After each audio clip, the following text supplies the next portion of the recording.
I've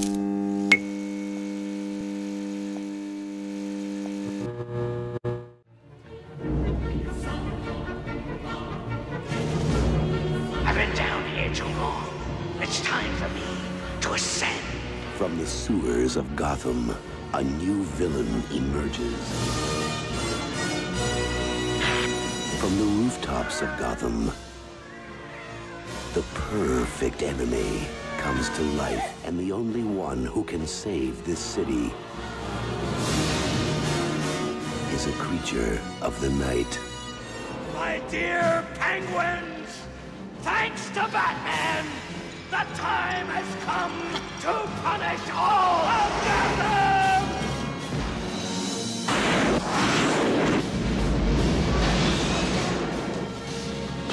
Above Gotham looms its greatest hero.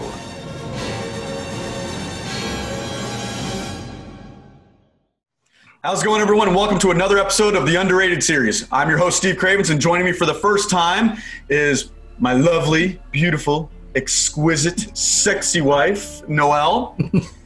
And joining me also for the first time is Andres Gallego, aka Gallegos. How's it going, buddy? Hello there. Nice. Yeah, we're going to be talking about Tim Burton's Batman Returns, which came out June 19th, 1992. It's obviously the sequel to the hugely successful Batman that came out in summer of '89. So I guess I'll start by asking you both the question, starting with Noelle. What were your first impressions? What were your first thoughts when you saw this movie? Because you saw it when you were a kid. When you left the theater, what did you think? Well, I mean, so I was around 11 when it came out, and I loved it. I mean, I was really excited to see it, you know, just as a kid when I saw the previews for it. And, you know, as a kid, at least for me, I wasn't so gung-ho on, like, the purest form of a Batman movie, like the Nolan films, you know, have kind of like proved to be like the, you know, Batman in its purest form, like what's the actual story, the grit of Gotham City and more realism to it. That stuff didn't matter to me when I was a kid, when I was watching it. Tim Burton is one of my favorite directors anyway, so, you know, still to this day. So I left that movie feeling fantastic, you know, obviously wanting to be, you know, Catwoman. God bless, I could never fit into that leather suit. I actually saw LACMA had a Tim Burton exhibit in LA a few years ago, and it was like walking through Tim Burton's brain. It was really, really cool, and they had all of the costumes from Batman Returns in there, and they had the cat suit and the bat suit. And let me tell you, Michelle Pfeiffer is a tiny person, but Michael Keaton is also a tiny, like, you looked at that bat suit and he looks so huge, you know, because it's Batman, and then you see the actual costume and like, oh my gosh, like, it's like miniature people. but I love Batman Returns. I love Batman Returns. I think it's, I didn't know that it was as underrated as Steve has brought up. You know, I love the art. I love the kind of darkness and the tie-in to, you know, the Penguin being kind of this, you know, deformed creature that lives in the sewer, and, you know, Catwoman came back to life by cats, and, you know, like, so out there, and so, but it's so cool, and I kind of love that, even though that wasn't part of the Batman story in the comics. Like, I like the interpretation of it, and I think, I don't know, I think maybe there's less purists these days to enjoy it more, but yeah, I loved it. I saw it, like, I don't know, 20 more times after that. Thank you. Andres, what did you think? Well, this movie in particular has a special place in my heart because it is not only one of the first Batman movies that I watched when I was a kid, it was also one of the first movies I had ever seen in a theater as well. I remember in particular the memory of seeing Tim Burton's '89 Batman when I was like 4 or 5 years old, and then seeing a commercial for Batman Returns and being like, oh my God, I want to see that. And just in thinking that, oh, well, we're just going to pop it in the living room. And then my dad's like, oh, no, we have to go out to go see it. And I thought we were just going to go over to my cousin's house to go see it. And then my dad not preparing me at all for the experience of what it was going to be like to go see a movie for the first time. Just that opening has stuck with me my entire life. Carriage just go off into the distance, and then the title comes up, and then the bats fill the screen. It was one of those indelible movie memories to me that sincerely changed my life. The movie just blew me away in every single aspect. And it was just one of the best moments, one of my favorite moments just ever in my life, was seeing Batman Returns in the theater for the first time. And granted, I know people have sort of kind of come down here and there. I think you have to go into this with the knowledge that this is first and foremost a Tim Burton film, and these characters are all filtered through Tim Burton in the same way that Nolan filtered out his particular characters. I mean, like, you look at the Joker's not at all like the comic book at all, but it's still very recognizably the spirit of the Joker. And the same thing with this, where it's like, you know, the Penguin is still very recognizably the Penguin, and Selina Kyle is very recognizably Selina Kyle, but it's a little different. So, but overall, it was just an incredible and indelible experience for me as a kid. Arguably, I will say that Selina Kyle, Michelle Pfeiffer's Catwoman, is by far my favorite Catwoman. In film. Yeah, it's not even close. Like, it's not even close. You know, and I think people forget that because of, you know, Anne Hathaway coming up, the Halle Berry.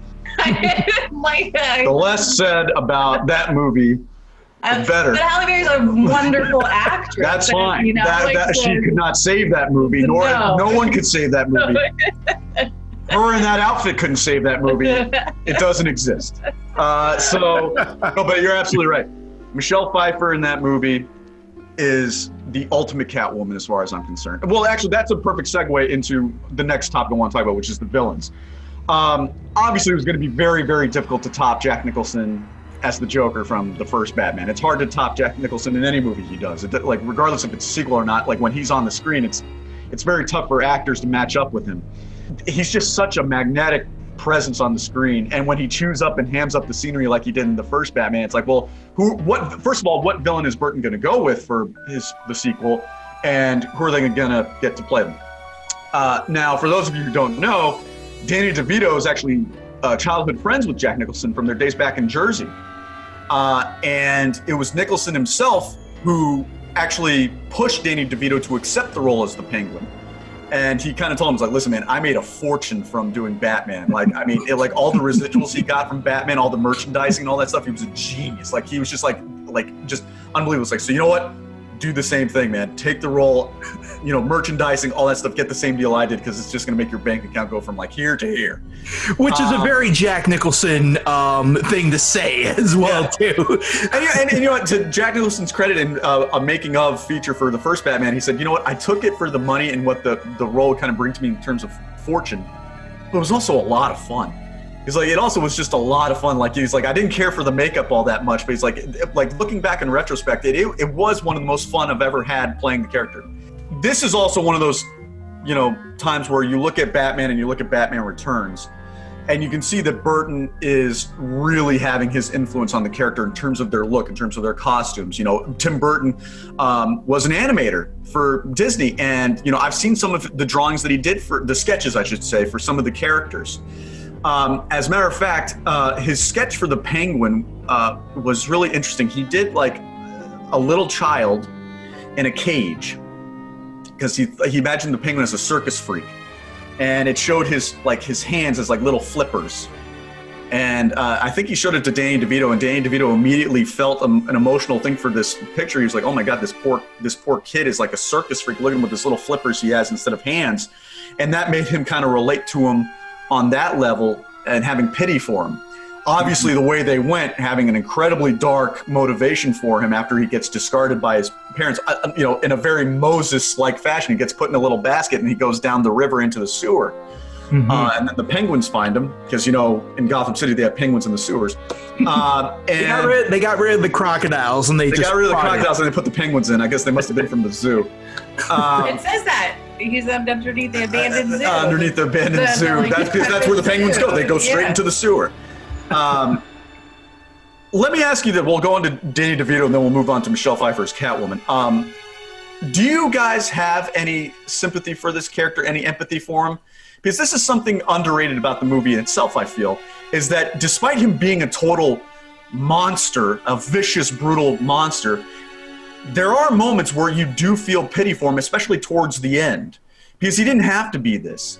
His parents could have embraced him and did not have to reject him for his deformities. I know it's kind of hard to say because of what his ultimate goal is, which is to kill every firstborn son in Gotham. I get it, it's horrible. But he was born, I don't even want to say this, but he was born kind of a physical monster, if you want to say. He has the deformities, but you can tell deep down inside he was not that. So let me ask you, is the Penguin a total monster, or do you have any empathy for him? I mean, when I first saw the film, I actually cried at the end because I felt so sad that, you know, like with the penguins walking his dead body into the water, like I cried. So I think I can definitely say that I had empathy for this, you know, villain, because, and I think it's the empathy of an outcast. You know, I think anybody who's felt like different or cast aside in any, you know, any way, shape, or form can kind of like feel badly for someone who was, you know, thrown out basically for being different. And I think that's what Tim Burton's Batman gives us, other than the other ones, where like you have the Joker in Nolan's. He excites you because he's an agent of chaos, but you don't really feel badly for him. There's no empathy there. You know, it's kind of like it's an excitement. Well, he went the way of not showing us the background story too. As a matter of fact, that's the great thing about Ledger's Joker is that he doesn't have an origin story. He gives you multiple, you know, stories that could be bullshit or could be true. We don't know. And if they are true, are they both true? Is it one true? So, but in this case, because we have the background that Burton gives us, and we see his origin from the moment he's born. Yeah. I think it is easier to maybe not, not condone what his goal is, but to understand why he feels that way. Andres, do you agree? Yeah, absolutely. I think the big difference between Nicholson's Joker and DeVito's Penguin is, Nicholson's Joker, you sort of have to take into account that maybe he was a sociopath all the way from the very start, and him being dipped in the acid sort of made him become a more zanier version of himself. Whereas with Burton's Penguin, it felt very much right from the very get-go that you understood exactly what this character was going through. And although what he was doing was atrocious as all hell, which is killing the firstborn of Gotham and snatching them into the sewer and drowning them, that is a very dark thing. But another Moses parallel, by the way. Exactly. Oh, yeah. In the Exodus story, the firstborn children are killed by, the angel of death, as it were. So. Yeah, absolutely. But the thing is, the difference is that right from the very get-go, we understood why he was doing what he was doing because of how he was raised and because of his upbringing. And, how would you feel if Pee Wee Herman also just chucked you out? Not even Pee Wee Herman wants to keep me. I know he's not Pee Wee Herman, but you know what I mean. Yeah, Paul Rubens, that freaking guy. Both Pee Wee Herman and, oh God, I forget the actress's name. They both were in Pee Wee's Big Adventure. Yeah. She was the waitress and sat in the big dinosaur. Yeah. I was very excited. I didn't recognize it when I was a kid, and then later on when I was watching the movie, I was like, oh my God, that's Pee Wee. Yeah. So yeah, and also a fun fact for those of you who don't know, Tim Burton actually prohibited Danny DeVito from talking about his makeup, anything to anybody, including his family. He did not want anybody to see what the Penguin was going to look like at all. Eventually, some paparazzi somehow, some way got a picture of it. I don't even know if it was paparazzi or if it was an extra, but somehow, some way they got a picture of him in makeup before the movie came out, and Burton was pissed as all hell. But it's actually kind of a subtle thing with the makeup, because I know some people, when they see the movie, they're like, wait, that's what Burton didn't want anybody to see. It's not really, but if you look at it, it's like that. It looks like Danny DeVito, but it doesn't. That nose is, huge, and the way they did his eyes, I watched the making of See how they do it? They put the latex over his eyes and then they darken his eyes, but you have to do it in such a way that it looks seamless where he just has darkness and you're not showing the latex on his... You're trying to make him look like a bird. Well, exactly. And that's why I get pissed when people say, like, well, it's not really, like, it's not that extravagant. That's not the point. It's like, it's Danny DeVito, but it's not. It's a very much a Tim Burton creation, as, you know, anyway. Well, but it's kind of the thing of why you can feel badly for him. And then also you have penguins. Who doesn't love penguins? He's like, you know, it's different than the penguin was called the penguin because he's a short, fat gangster. You know, like that's where he got the name. It wasn't because he had. He was an arms dealer too. He's not, you know. Yeah, it wasn't not because a circus freak. He had, you know, some kind of adoration for penguins. So it's kind of like, I love the fact they made it like he was raised by penguins in an abandoned zoo in the sewer. Just that like macabre shit I was always really into and like still into. So it's just, you know, it's different, it's weird, it's cool. And then you feel badly for this character because of the suffering that he went through.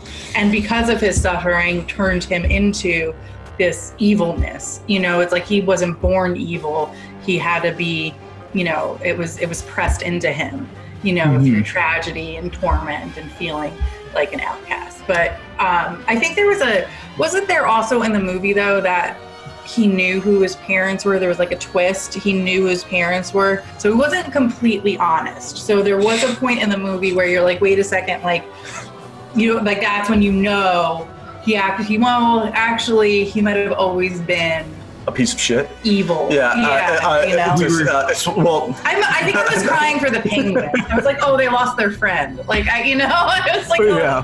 Well, and let's not forget another, you know, a kind of foreshadowing to what happens in the movie. When he's a little toddler, he does kill the family cat. That's true. Yeah. He does and so it's foreshadowing what comes later with him and Catwoman. So that brings us to Selina Kyle, Catwoman, Michelle Pfeiffer's performance. Obviously, all three of these characters, Batman, Penguin, Catwoman, they all have a touch of tragedy about them. In this case, you know, Selina Kyle is very much, she's kind of like, you know, she's very much, like you said, an outcast. You know, she's disrespected by Max Schreck. You know, she thinks of herself as a loser. You know, like, you know, the first thing she says when she comes home to her apartment, honey, I'm home. Oh, that's right. You know, I don't have a husband. I don't have a boyfriend. I'm single. As far as I'm concerned, she's the best thing about this movie. Her performance is the best thing about this movie. Her outfit's the best thing about this movie. The sexual tension between her and Batman and the innuendo they have with each other is amazing, and I can't believe they got away with that shit with the PG-13 rating. And she has just the right amount of danger to her and sadness to her, and she's just such a unique creation. And Michelle Pfeiffer did a great job of putting her own stamp on the character. You're never going to get Michelle Pfeiffer's Catwoman confused with anybody else's, because quite frankly, no one else has come close to Michelle Pfeiffer's portrayal. Again, we'll see how Zoe Kravitz does, but for right now, it's Michelle Pfeiffer above everybody else. Let me go ahead and ask you, what is your favorite thing about Michelle Pfeiffer's Catwoman? Is it, you know, is it her danger? Is it the empathy you have for her? Is it the fact that she, as Selina Kyle turning into Catwoman, you know, seeing that kind of arc of going from, quite frankly, a zero to being very empowered, being a force of nature in her own right? What is it about her that is your favorite aspect of the character? Well, I mean, I think I too agree. Like, she's my favorite character of Batman Returns. Like, she's just the standout performance. No one can do Catwoman quite like Michelle Pfeiffer has done. And I really enjoy the fact that, you know, that there's this interpretation of her being Catwoman and as being like destructive and like loving chaos. And, you know, we have 2 cats and we call them like little destructors. So it's like very true to cat nature, you know. And I'm a cat person. I love cats. And I had a cat when I saw this movie at 11 years old. So, I mean, it was like Catwoman, like all the way, all day. You know, so I love, and I don't think she was a loser before. I think it was someone who was, I think that's the thing, is that, you know, it was the early 90s, you know, it was just after kind of like, you know, women in the workforce during the 80s. You had stuff like Working Girl coming out, and, you know, women trying to make their way into business. And it was really hard because you're just seen as the secretary. And I think it was kind of like lying underneath there, being like, it wasn't that she was a loser, it was that she was living in this like male dominated society where she couldn't get ahead. She couldn't pitch her ideas, like, which we saw that, like, no one gave a shit. They just wanted coffee from her. We do see that, yeah. You know, like, she tried to come up with ideas. She tried to be productive. And then looking into something was what got her killed, you know, in a way where it's like, you're going to destroy a man of power. Oh no, he's going to fucking kill you. So, I mean, I feel like there's a lot of kind of actual, like, strong feminist tones to her story and her character, because she comes back to, like, besides all, like, you know, the cat's bringing back to life, which is like fantastic, and her kind of being a cat in that way with the 9 lives, I also think, you know, is a metaphor for females. Like, we'll keep getting back up and fighting. Like, you know, we have 9 lives too. Like, we're and so I think that's what, I don't know. I just love her as Catwoman. Yeah, I could go on and on. I figured you would. I have such a girl crush on Michelle Pfeiffer. Oh, see, I figured you would. So, Andres, what about you? What is your favorite thing about Michelle Pfeiffer's Catwoman? I mean, so many things about Michelle Pfeiffer's Catwoman to me, it just strikes me so much as what I love to see in female characters going forward from that point in time. I mean, like, it was one of those things that it affected me so much when I was a kid, seeing someone so vulnerable throughout the entire film. Like, when we start out the film, she's not even like this cool cat burger person or anything like that. She's, like you were saying, she's very marginalized. And if you look at the film, she, as Selena Kyle, she doesn't have a single medium or close-up shot until right before she's about to get thrown out of the window. And the minute that she becomes Catwoman, it's all close-ups, it's all medium shots, it's all like in your face as opposed to anything else. Like, what I loved about it was that Burton went out of his way to sort of have her blend into the background and sort of kind of be, I mean, forgettable is the wrong term, but sort of just be like that fly in the wall that you just never notice. And it's not up until she has her transformation into Catwoman that she truly becomes this like you said, Noelle, this destructive force. And also that scene where she's destroying her apartment. Also, I mean, you know, she's destroying her apartment, and Danny Elfman's music is coming into play right there, and you get such a sense of that character, and you get such a sense of who this person is, that it's just an interpretation of that character that still has yet to be beaten. And quite frankly, I mean, I know we're all giving Zoe Kravitz a little bit of a pass right now because we haven't seen anything. I'm not sure if Zoe Kravitz is going to even go above presenting the vulnerability that Michelle Pfeiffer did so well in that film. And also on top of that, I just love the fact that going throughout all the film, the Catwoman suit is not pristine. It's something that sort of looks like it's being held together just barely, sort of in the same way that you view her psyche, where it's one of those things where we've not been presented with a villain as broken and as vulnerable as she is, and not only in that broken and vulnerability, but it's also just in that sense of showing that vulnerability, it's a massive strength for that character as well. Like I said, I think there was a lot of things against her. She tried and the world said no. The world said, like, we don't want to hear your voice. You are nothing to us but a pretty face and to get us some goddamn coffee. Like, that's what that was. And, you know, it took through her rebirth, and her destroying the apartment is one of the most liberating scenes. You know, and because it's like great. Like, I always wanted to have that, the neon pink, like hell here. I love, you know, because it's great. Yeah, like it's great, you know, and I think, you know, that is her becoming unbroken. That is that, you know, and I get that she's a villain and she's, you know, a bad guy and she's a tortured soul, but, you know, I don't think she's a broken character. I think she comes back with forces for people to take her seriously. Like she goes into the Penguin's lair and like, you know, goes to like eat his bird. And, yeah, like she's not scared of anybody. She was scared before. I don't think she was broken. I think she was fearful because men have been controlling her.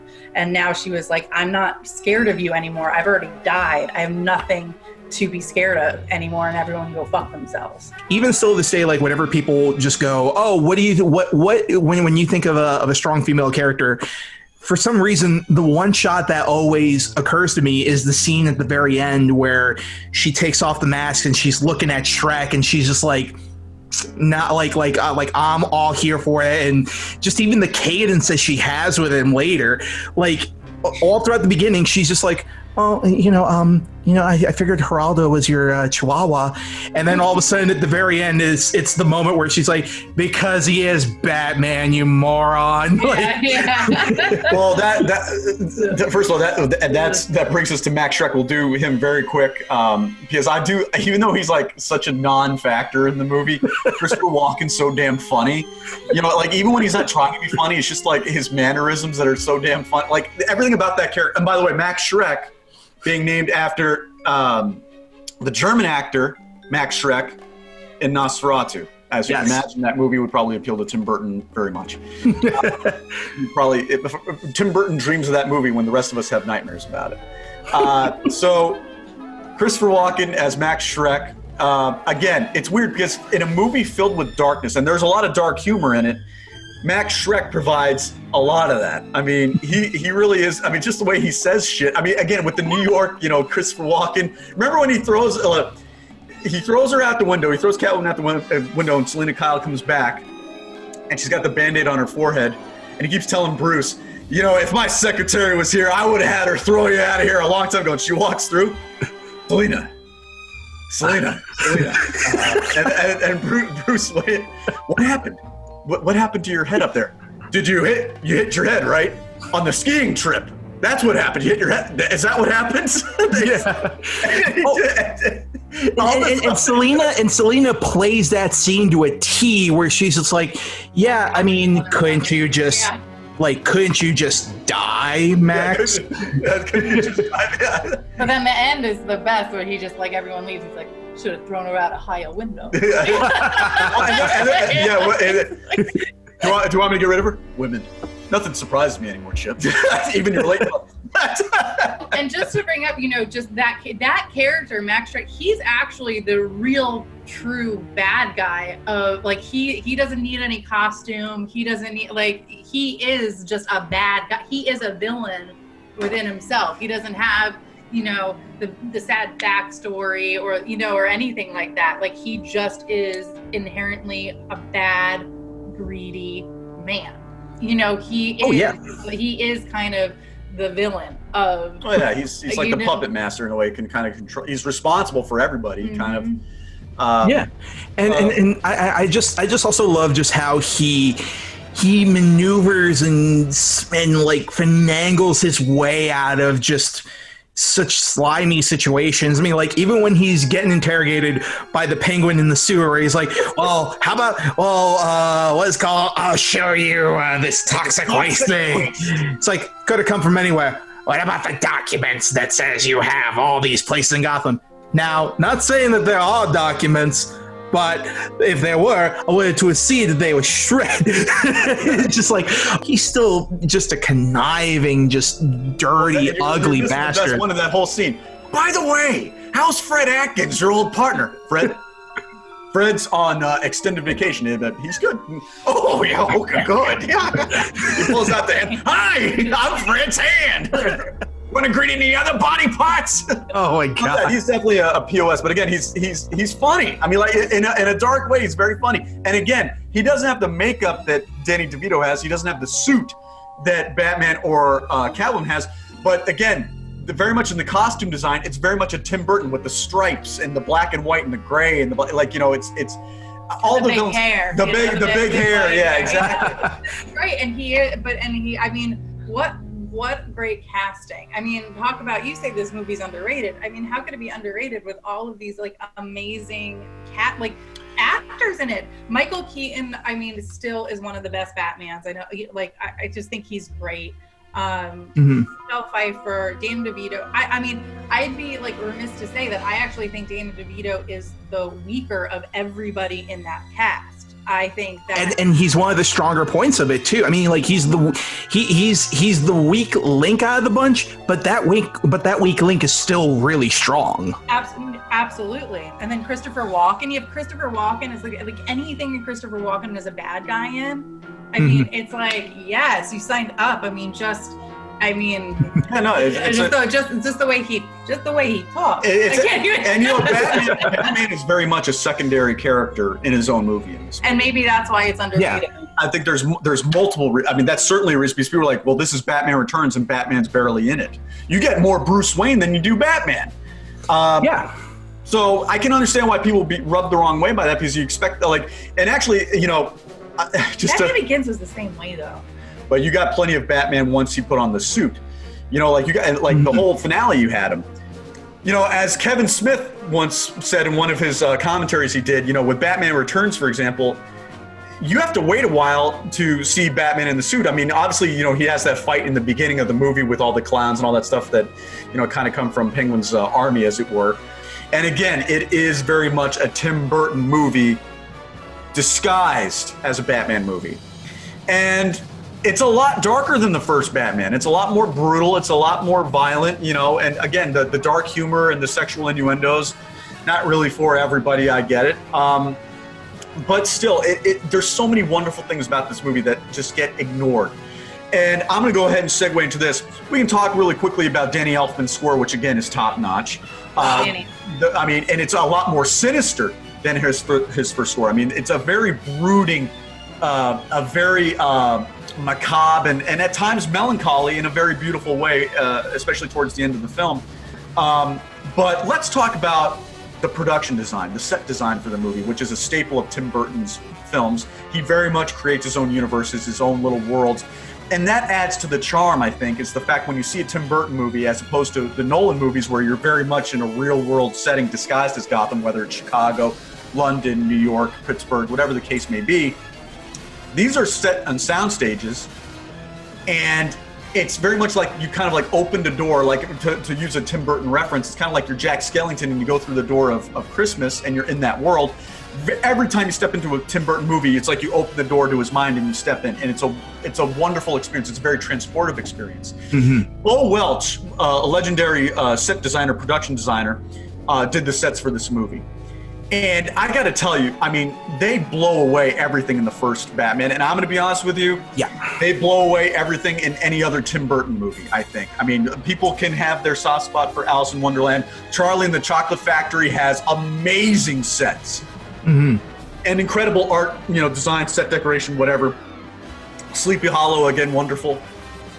But Batman Returns is like it. I'm gonna go ahead and say it. I mean, I said it's a great Batman movie. I'm gonna say it's the quintessential Tim Burton movie because, again, established property, IP, but the Tim Burton spin on it in the ultimate way more so than the first one. So let me ask you guys: is there a particular set in the movie that really sticks out to you when you think of this movie? Like, is there one thing that, like, you're like, you know what, if you were to close your eyes and someone said Batman Returns, what would be the first thing you'd think about when you think about in terms of the world that he built? I mean, first of all, he picks it to happen during Christmas, so it's snow in Gotham. We never see that. Exactly. So to me, it's seeing that kind of like Times Square, Rockefeller Center with the Christmas tree and just the street where all the action is happening, and there's snow on the ground. Like, that's immediately what I go to. And then against kind of like the dark black exteriors of like the buildings, it's beautiful. It's a beautiful contrast. It's really a work of art, which is why Tim Burton really is, again, one of my favorite directors, is because of his artistic eye and what he brings to the sets and just he opens up the imagination there. It's not just Gotham City, it's got all this other stuff to it. I mean, and dare I say, even the shot of the abandoned zoo. I love that. We don't live there very long, but like those would be the two images that really stick out in my mind. It's just kind of Gotham in the snow, and then just the kind of the shots of the abandoned zoo as you come in, because it's a kind of like a blue, you know, as you go in. So it's like a blue and white, purple, and so black. you feel very cold. Yeah. You know, you kind of feel the chill coming in. It really like it sets the mood really well. Yeah, absolutely. I absolutely agree with you on that sense where it's, you know, Gotham Square, that's the first thing that pops up in my head, whether it be it's filled with the citizens of Gotham or whether it's filled with members of the Red Triangle Gang, which that design for that gang as well was freaking horrifying. I mean, the freaking guys with the skulls, with the eyeballs and all that other stuff, like that crap traumatized me as a kid, and it was so satisfying seeing Batman kick the crap out of them early on in the film. But, you know, in terms of even seeing like the gang walk around in Gotham Square, or even probably to this day the shot of the penguins all going down the square as well, that to me is something that defines on their back, exactly. So to me, that square, anytime I think of Batman Returns, that automatically pops up in mind every time. So it's for me, it's the main set, which apparently it was so big they had to film at a studio over at Universal, where Max Schreck is first introduced to the Penguin, and we see the Penguin for the first time, and he's feeding the penguins. They had a mixture of the animatronic penguins from Stan Winston, and then they had the real penguins that were swimming around in the water. The fact that they built that set on a tank, and they had the abandoned like viewing gallery where the people used to come in and watch the penguins do their shows one, and then they have like the little island there where they're all kind of eating, and you know, again, you see the cool little penguins swimming around in the water and whatnot. That was just so cool, and it is still so cool to see live animals in the background swimming in the water, coming out and walking around, and seeing just how gargantuan the thing is. That to me is just a brilliant piece of set design and set decoration. Again, like you said, the Rockefeller Center tribute with the tree lighting up. And I also want to talk about, you know, briefly as the masquerade ball that they go to. You guys notice that everybody else in that scene is wearing a mask and dressed up, and Bruce and Selina are the only ones that are walking around without a mask on? Yep. Isn't that like, you know, out in Gotham they have to wear their mask and they're dressed up in costume, but then in you know, high society. But they are wearing their masks. Their masks are Bruce Wayne and Selina Kyle. But that's what I'm saying. Is that's the beauty. The people who don't have any secrets, who don't have anything to hide. Oh, you know, we're wearing our masks. But the people who do have the secrets, like they're hiding in plain sight. I've always loved that. And again, real quick, one of my favorite shots in all of Batman history is when the Red Triangle Gang, they're out, you know, wreaking havoc at the tree lighting ceremony. And Commissioner Gordon, get the signal up. And Bruce is just sitting in his mansion, you know, just kind of pondering life, you know, in some deep thoughts, you know, thinking about some heavy shit. And then the bat signals around the mansion go right into the library setting, and he just stands up, and Bruce is up there, and then he's got the bat signal behind him. I mean, come on, man. That's just the stuff. I mean, that was brilliant. That might be my favorite shot in any Batman movie ever. I mean, there's some other ones of the Nolan films we could talk about, but Jesus, that is just perfect. Michael Keaton just standing there looking off in the distance with the bat signal in the background, and Danny Elfman's score just reaching the crescendo as that moment happens. Just an unbelievable moment in the movie. But let me ask you this. In terms of all the movies that we've gotten with Batman to one degree or another, you know, even including Batman vs. Superman, which again is kind of like, you know, involves them both, but it's a Batman movie as well, it counts.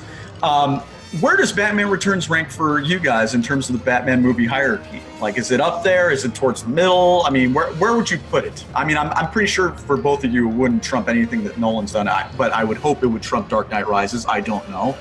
I don't know. Maybe it does. Well, like I mentioned before, Tim Burton is one of my favorite directors. So, and I love Batman. So, like Tim Burton, Batman, it's gonna be up there for me. And I know there's a lot of Batman purists out there, and and that's fine. And I think everyone has a right to their own opinion. I guess I'm not a Batman purist, but so I mean, it's up there for me. It's definitely my number 2. Batman Returns definitely my number 2 up there in the Batman. Number 1, of course, being The Dark Knight. And then number 3 is Tim Burton's Batman. Over Batman Begins? Absolutely. Wow. You can't, I mean, I'm sorry, but Jack Nicholson as the Joker, you like what you like. You like what you like. you know, and Batman Begins is number 4. So, you know. Just barely missed the cut. What about you, Anders? Yeah, I mean, for me, the rankings of all of them go Dark Knight as well, too, because that's just a masterpiece in terms of comic book films. But right after Dark Knight would be Batman Begins, and then right after Batman Begins would be Batman Returns by a long shot. I mean, it's definitely by far my favorite out of all the Burton era films. It's the one that I've seen the most. It's the one that if you literally send me back in time, I will be able to quote that entire movie and rewrite the screenplay right there. So, yeah, I agree with you. Dark Knight, you know, I mean, listen, we've gotten plenty of great comic book movies to come out since then.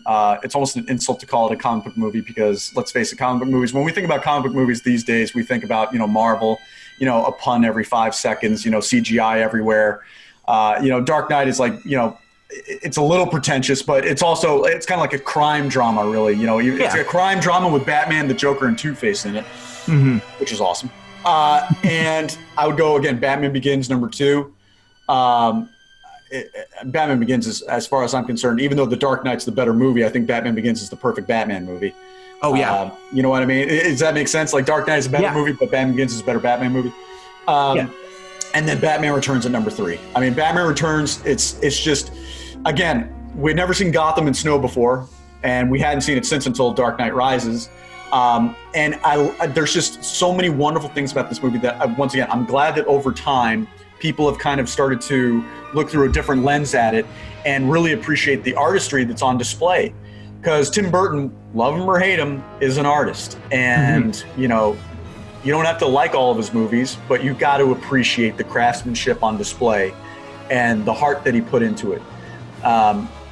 And again, how many people, I mean, can really say that they've taken a property and made it their own, where it's kind of overwhelms the property, like their own creativity, their own trademark, their own stamp becomes that IP.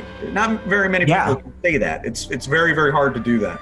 And also for a variation of a character that is completely not, I mean, in terms of Catwoman, a variation of a character that is not faithful at all to the comics, but it's what everyone thinks of whenever you think of Catwoman. Yeah.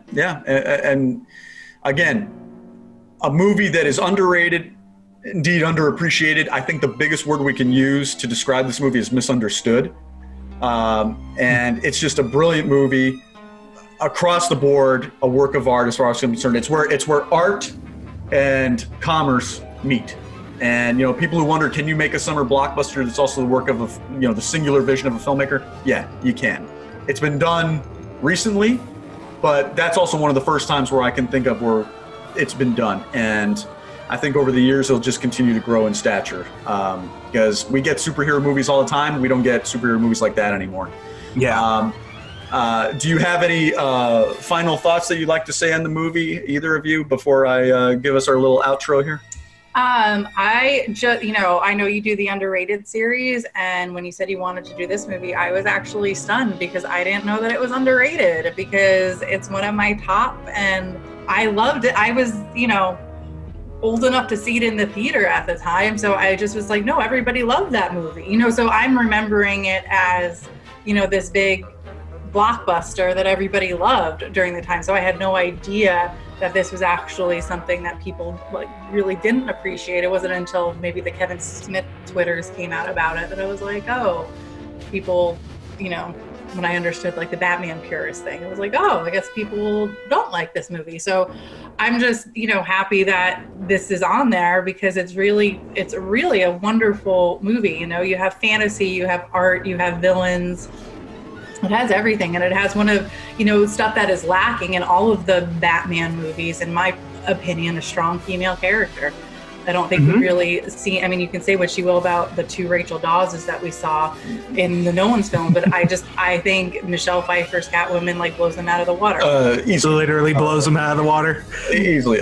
Katie Holmes, we're not going to, we're talking, you guys talking about how Danny DeVito's Penguin was the weak link, and at least he was strong. Katie Holmes is the weak link, and she's not strong. She's weak in every way that her acting can be weak. And Maggie Gyllenhaal, I want to thank Christopher Nolan for not going with Rachel McAdams. Oh, wait, no, I don't. I like Maggie Gyllenhaal. I like her. So I'm not saying that she was bad. I'm just saying that, like, as far as like female presence in Batman movies, like Michelle Pfeiffer was the strongest. Even though you had Anne Hathaway as, like, I just felt like a lot of the female characters in the Nolan movies were just kind of placed there to be there to support their male counterparts. Well, he can't write women to save his life. It wasn't. It wasn't no. it was not really their can't. own. So that's something that I think should be reevaluated for people who make the movie. Yeah, no, and also, you know, Dark Knight Rises, Anne Hathaway's Catwoman, and also Miranda Tate turning into Talia al Ghul at the end. Mm-hmm. Yes, I would destroy the bomb. I'm dead. Like, the weakest kill of any comic book movie. While we all stand around and watch her talk shit and die, instead of getting this freaking nuclear bomb the fuck out of here, because there's only seconds left, let's just hear her parting words and stare in awe at what she's about to accomplish, instead of worrying about that nuclear bomb over there that I've got to attach to the freaking, the bat, as they call it, because God forbid we call it the Batwing. I'm not going to do the Dark Knight Rises for the underrated series in the future. I might do another series where I call it the overrated series. But anyway. I don't think that movie's underrated. No, I know, that's what I'm saying. The overrated series. I'm gonna do another series called the overrated series. Fuck that. Anyway, so Batman Returns, we all agree, great movie, stood the test of time, wonderful movie. Thank you all for watching. Next movie I'm going to do in the underrated series is going to be Minority Report. And again, I'm Steve Cravens. This is Noel. That's Andres Gallego, aka Gallegos. And we're going to leave you here with a little outro from the ending of the movie. Hands down, one of my favorite endings in any superhero movie, period. Beautifully melancholy and yet gets you going at the same time. This is Batman Returns, Tim Burton, 1992. Thank you for watching. Thanks, guys.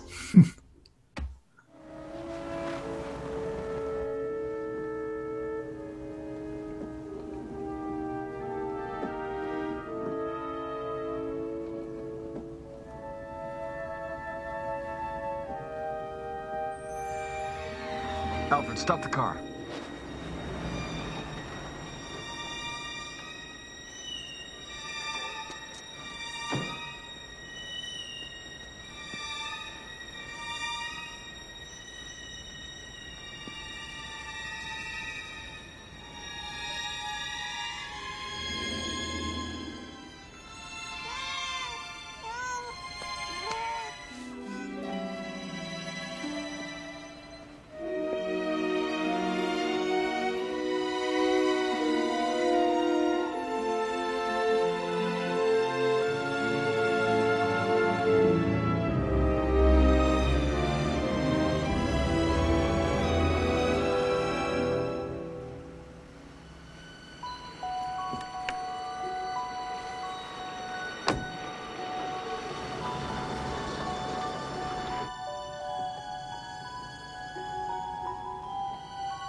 Well, come what may.